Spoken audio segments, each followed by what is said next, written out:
Sir, कल से जो आपने स्टेटमेंट दिया है और जिस तरह से आगा रोहला के बारे में आपने जो बात की है, उसके बाद पूरे कश्मीर वैली में जगह जगह पे नाराजगी है, प्रोटेस्ट भी हुए हैं कुछ। आप क्या कहेंगे?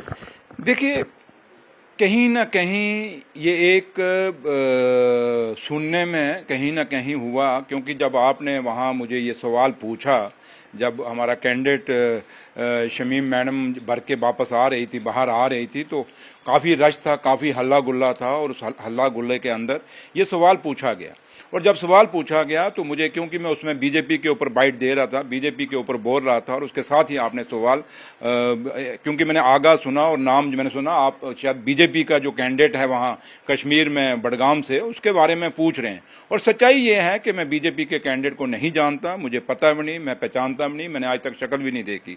तो मैंने उसी पे एक रिएक्शन दिया। अब आपने क्या बोला वहां से, आगा राहुला साहब बोला या क्या बोला, लेकिन मैंने आगा सुना, बाकी मैंने आगे जो सुना मैंने यही सुना, लेकिन राहुला साहब मैंने सुना नहीं हुआ है।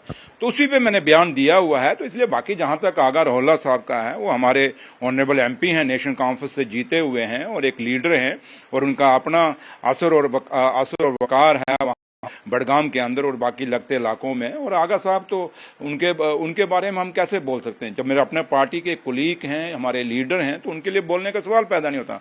लेकिन ये है, जरूर सच्चाई है कि आगा जो एक कैंडिडेट हैं बीजेपी के, बडगाम से खड़े हैं। मैंने सोचा आप उनके बारे में पूछ रहे हो, शायद मीडिया उन्हीं के बारे में पूछ रहा है, तो उसी सिलसिले में मैंने जवाब दिया। और वो एक रश के अंदर एक चलते हुए, और क्योंकि मैं बीजेपी के बारे में बोल ही रहा था, बीच में ये सवाल था और मिलता जवाब था, और इसलिए कोई इसमें इतना नहीं था कि किसी के शान के खिलाफ बोलना या किसी को हमने नीचा दिखाना या ऊंचा दिखाना है। और जहां तक बडगाम का सीट का ताल्लुक है, आगा राहुला साहब की लीडरशिप ने जिम्मेवारी लगाई है, वो साथ होकर कैंपेन करेंगे और आगा महमूद साहब को जिताएंगे। वो नेशनल कॉन्फ्रेंस की विरासती सीट है और वो सीट हमारी निकलेगी।